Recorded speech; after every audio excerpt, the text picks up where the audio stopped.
In today's episode, we're going to be reacting to some of the craziest videos I've found on the internet.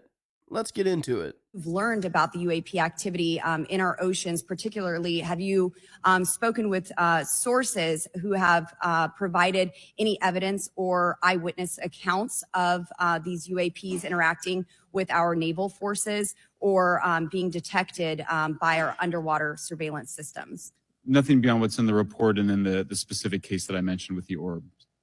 So this report says it all. There's no other information that we are aware of regarding the activity within our waters. I have other sources that have told me that have shared a significant amount of information, but they're not comfortable with me sharing it at this point. Okay. Are there any technological capabilities observed in these oceanic UAPs that seem to defy our current understanding of physics or our engineering capabilities? It seems like they all do. Yes, I would agree with that. My time is up. A lot of people on TikTok are saying that this is proof that aliens are in our water. And I don't doubt that there is some species in our water that might exist that we have no clue about, that's more advanced than we could even imagine. In a way, that's more believable than some species coming from outer space and visiting our planet. Or it could even be a little bit of both. And I know a lot of people really don't like when I kind of go back and forth on things like that, but that's just where my mind bounces around to. I really don't know. I'm just guessing, speculating, and theorizing. But I do like the idea that maybe the things that we see in the skies are actually from the ocean. It's just another species that's more advanced than us, that's been here a lot longer. Let me know in the comments on what you think about this. What if I told you that you are all dead? Darkest mysteries, part one. What happens when we die? It's one of the biggest questions, if not the biggest mysteries on the planet. Do we live in a simulation? Is there a heaven and a hell? Or is there just nothing? However, we may actually have a bit of proof. We know scientifically that when you pass away, your brain is actually still active for around 7 or 8 minutes after death. Until now, we didn't know what happened in that 7 or 8 minutes. Was your brain just slowly shutting down, or was it thinking of things? You know the saying of when you pass away, your life flashes before your eyes? Maybe it does. So, recently some research was actually conducted on a 90-year-old man who passed away. This guy was hooked up to this brain machine which tracked all of his brain activity before he died, after he died, and when it was fully shut off. The interesting thing that the doctors found was that after he had passed away, in that 7 or 8 minutes, his brain activity spiked and went crazy before then just completely shutting off and going black. By monitoring the patterns in the brain, it was then concluded that the brain activity was identical to someone who was dreaming, which is absolutely insane, I know. So when you're in a dream, you've probably had a lucid dream that feels extremely real, and you wouldn't actually be able to differentiate between real life and the dream. But time also moves a lot slower when you're in the dream world. Sometimes you may have a dream where it literally feels like you've been in it a whole day, you've gone to school or something. You wake up and you've actually only been in the dream 20 minutes. So where do we link these two parts together? Well, right here. We don't know what the year is, we don't know what's happened, but every single one of you watching this video, including me, is not alive. We are laying on that hospital bed right now in that 7 or 8 minutes of brain activity. But as I mentioned, how time works when you're dreaming, it would feel like the whole lifetime you're living right now. Honestly, I'm getting confused in my own game. No, this is just a theory, of course, but there are elements of this that are pretty much certain. Like, what if in that state where your brain is active, you were basically living an entire another existence, and it genuinely feels real? Who's to say you're not living that right now? It's a pretty fascinating theory. When I learned about DMT and that it was like in the center of our brain, I immediately thought that when we passed away, it just released, and the release of that chemical puts us in that afterlife state. So when we do pass away, that moment in time, that chemical explodes. It's a huge rush to our brain, and depending on our conscious, if we had a good conscious or a bad conscious, that was what determined heaven or hell. I know it sounds really wonky, but I still kind of like that theory to this day. Let me know in the comments what you think about it. Or if you have any personal theories of your own, let me know of that as well. So this was here when I parked here this morning, and it still hasn't absorbed into the ground, which is super fucking weird because it's been like 9 hours.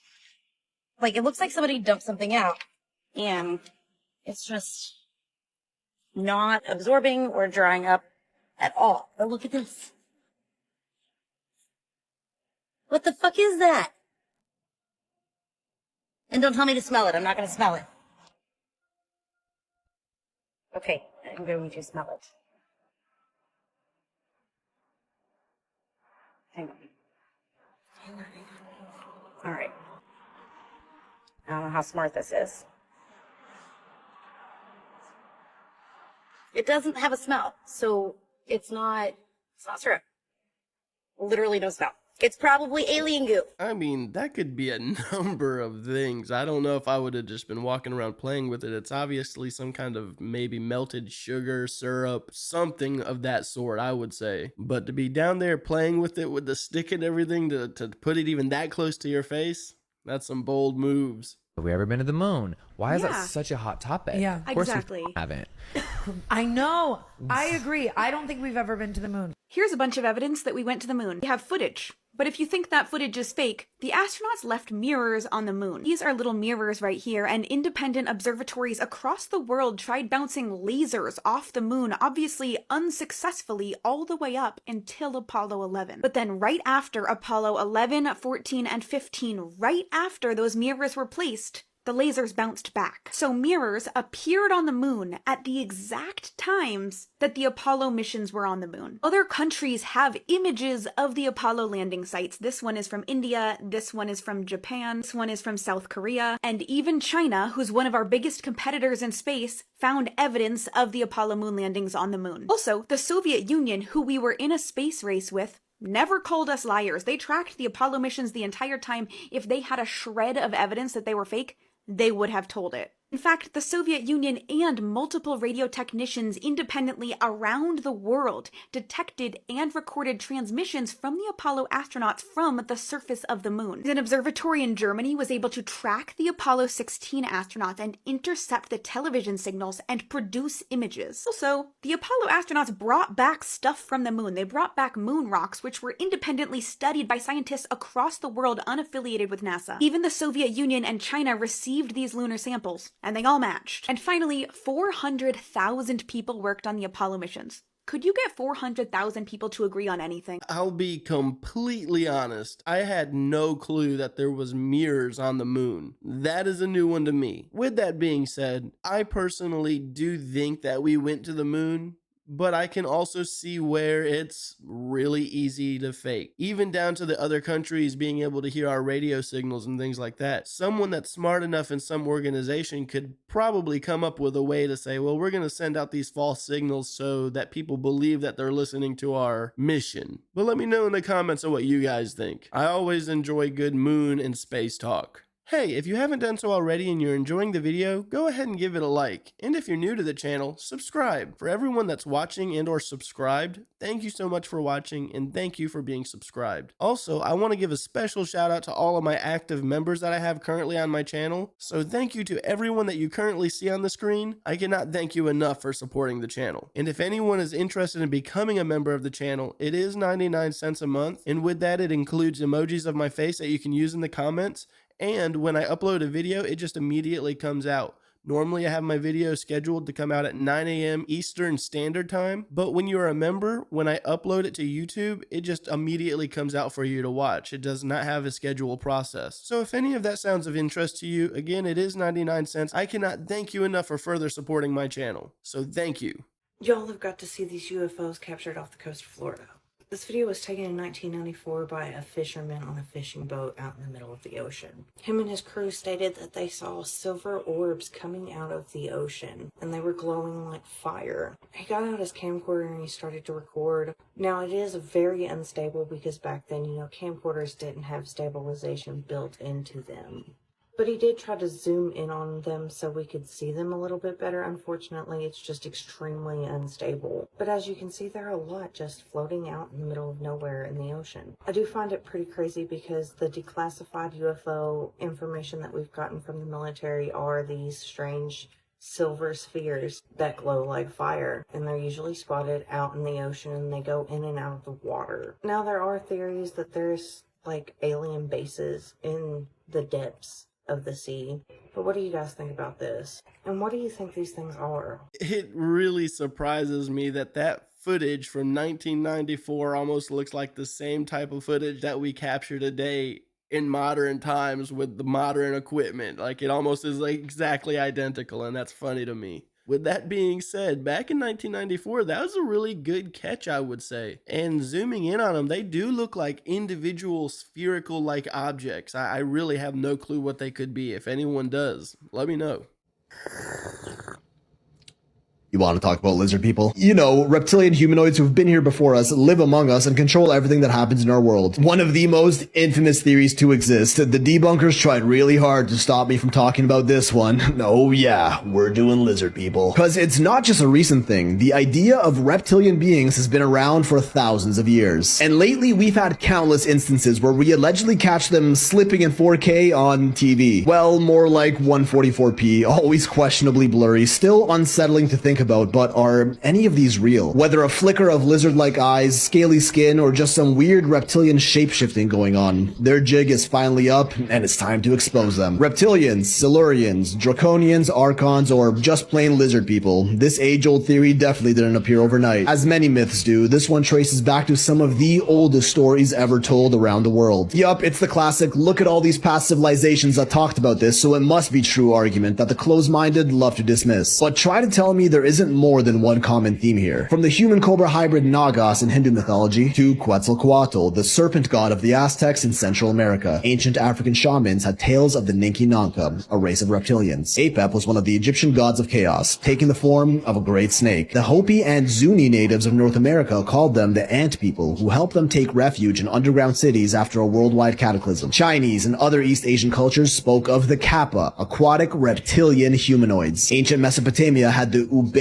lizard men, carved figurines that predate even the Sumerians. Even the Bible commonly depicted the snake as a creature that communicated with humans. Just like the flood myths of our past, when something is mentioned this often throughout history, it doesn't necessarily confirm, but it does increase the probability that it might have actually happened. The argument against it is that they're just myths, made-up stories that glamorize our origins that have been shared throughout the generations, which they could very well be. But the real smoking bullet to this claim is this. How did civilizations on this side of the world have virtually the same stories as ones on this side, when common history tells us they had no communication with each other until much later on? Neither of them knew the others existed, yet they all had the same stories to tell, begging the question, did these stories actually happen? Reptilian-like humanoid beings that lived among us. Is it really just a coincidence? Because modern theories suggest these lizards may have been a race of a highly advanced species that existed on Earth far, far before our time. This, my friends, is the Silurian hypothesis, and it might actually have scientific evidence for it. Astrophysicists Adam Frank and Gavin Schmidt proposed the Silurian hypothesis, exploring the possibility of detecting an advanced civilization that existed way before us by looking at rock. Hey, I mean, this kind of leads back to aliens in the water type deal, where it could very well just be an ancient civilization or lizard people, if you will. I kind of would think that they would probably from the water more than anything, but I also like the ant people theory. That one's really fun as well. And if you go back to that clip where he talks about the ant people, you can see that there's fish floating behind the artwork. I don't know if that's an actual true representation of the ant people's artwork, but it kind of makes me wonder if maybe they were aquatic people and we're just misunderstanding them as being ant people. Overall, it's still a really interesting theory. Hey, and I see we've reached 12,600 subscribers. Hey, that's pretty awesome. Thank you guys. What the fuck?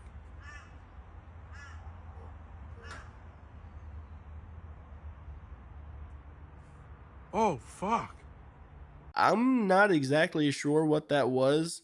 There's a hashtag SKYDIVE, so that might have been a skydiver with a faulty parachute. Hopefully it was a stunt and there was a net under there if that's the case, because that would not be a good fall. And I mean, hopefully everything's all right. This is the world's quietest construction site, because instead of machinery to cut wood, here at a foam home, crews heat up a wire with a battery pack, stretch it out, and then slice the foam like butter.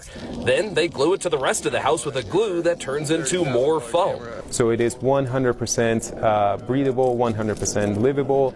It is FDA approved and 100% recyclable. Amir Siabi with Strata International Group shows us this 6,000 square foot home being built in the valley with their product. They say as lumber's only grown in cost, foam hasn't really. In fact, building a home this way can be 10 to 50% cheaper.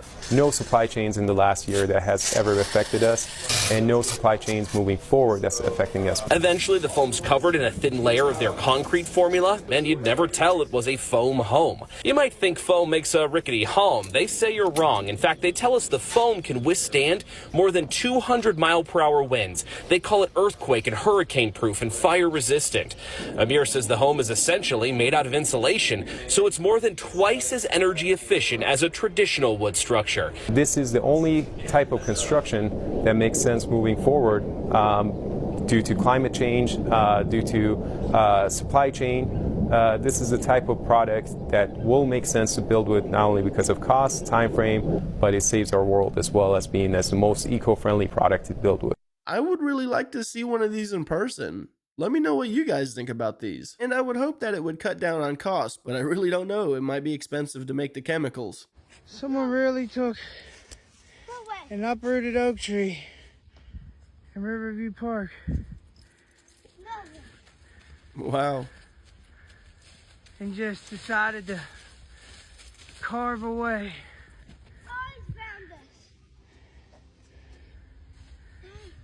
That's extremely impressive. Someone must be, huh? Give them a job. It's in the middle of the woods. That's pretty neat.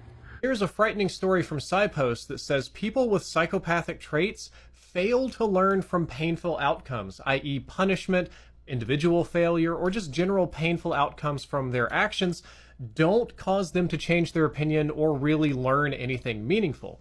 And this is especially frightening because historically we have dealt with psychopaths through increasingly painful punishments, prison, etc., to let them know that there are consequences for stepping outside of the social norms defined by society.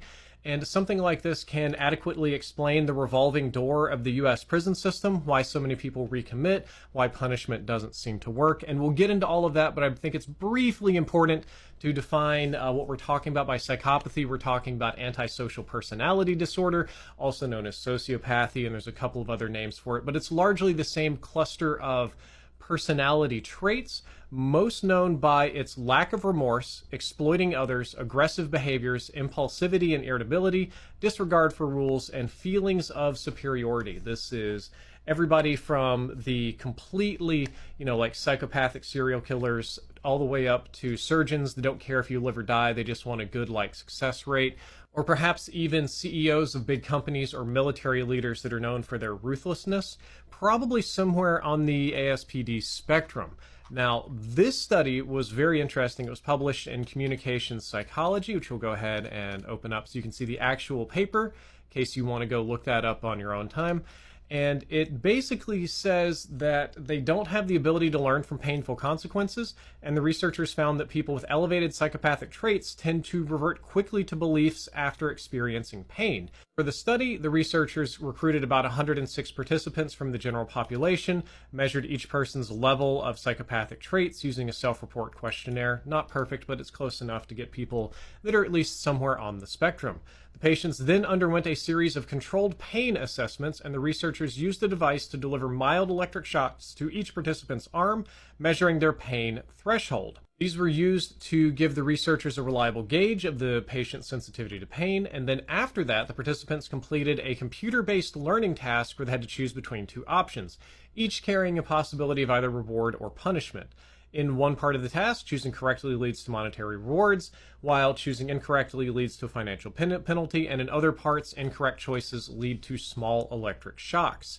And then we used the computational model to figure out what's going on here, and they found out that higher psychopathic traits displayed distinct preferences in how they learned from painful outcomes. These individuals were less sensitive to pain and showed a tendency to revert to their initial expectations even after experiencing a painful consequence, which is a term the researchers called belief resetting. And I think that's frightening. So in other words, instead of adapting their behavior in response to pain, individuals with higher psychopathic traits readily dismissed their own painful outcome as if there's no self-empathy as well, and returned to their original beliefs about a thing. And this is literally an impaired learning mechanism, and it doesn't allow us to create the feedback loop that would be necessary in prisons or other punishing type places to correct the behavior. So to me, that's scary.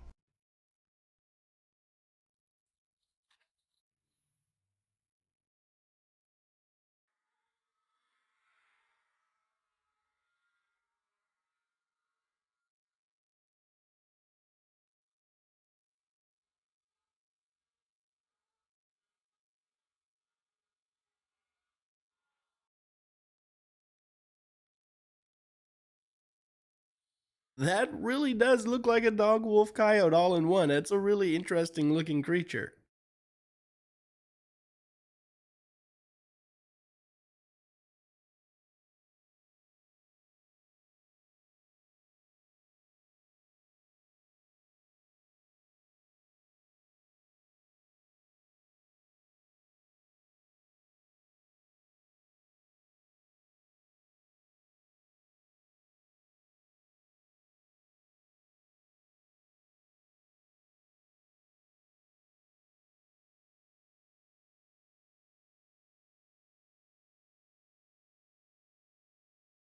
That is absolutely horrible. There has to be a way to do something about that, because how can anyone think that that's right to have that whale just sitting in there for so long? If all of that is a true story, that is absolutely awful.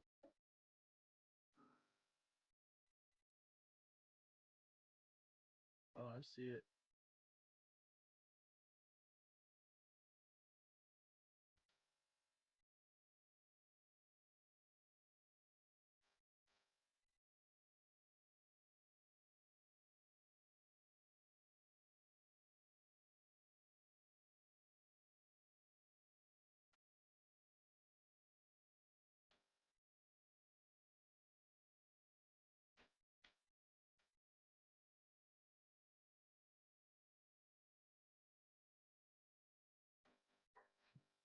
I truly do not know what's more terrifying. I had looking down at where I sleep, or walking down those little tiny stairs when I have to go to the bathroom at night. Alright guys, I'm going to go ahead and end today's video. As always, if you enjoyed any of the clips that we watched today, links are in the description down below. And with that being said, have a good day.